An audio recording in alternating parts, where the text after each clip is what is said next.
அப்படி வெட்டுக்கிளி எறும்பு கூட்டத்தை கூட்டிக்கிட்டு தக்காளி தோட்டத்துக்கு போச்சு. அப்புறம் அடிச்சு அடிச்சு 2 தக்காளி பழத்தை கீழே போட்டுச்சு. பாருங்க, தனியா நான் எப்படி இதை தூக்குறேன்னு பாருங்க.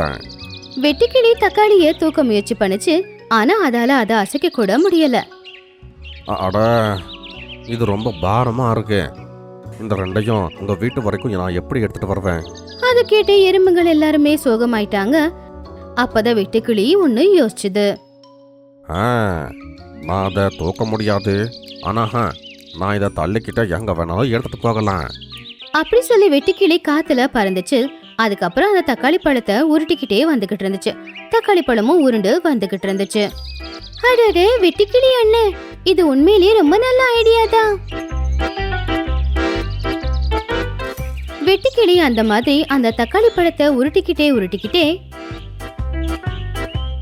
எறும்புகளோட வலிக்கிட்டே எடுத்துட்டு போச்சு. 2வதையும் நான் எடுத்துட்டு வரேன், நீங்க இங்கே இருங்க.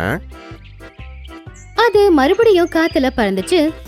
அதுக்கப்புறம் 2வது தக்காளி பழத்தையும் உருட்டிக்கிட்டே எறும்பு கூட்டுக்கிட்ட கொண்டு வந்து கொடுத்துச்சு. நன்றி வெட்டுக்கிளி அண்ணன். அப்போ எறும்பு ராணி சொல்லுச்சு, வெட்டுக்கிளி அண்ணன், உங்களுக்கு இது ரொம்பவும் சுலபமான வேலை தானே. நீங்களும் குளிர்காலத்துக்கு முன்னாடி உங்களுக்கு தேவையான உணவை சேகரிச்சு வச்சுக்கோங்க. இந்த தடவை பனி அதிகமா பொழியும்னு நினைக்கிறேன். அதனால எதுவுமே உங்களுக்கு சாப்பிட கிடைக்காம கூட போகலாம். இப்பவே சேகரிச்சு வச்சா ரொம்ப நல்லது. அட, நீங்க உங்க வேலைய பாருங்க. நான் பறந்து எங்க வேணாலும் போகலாம்.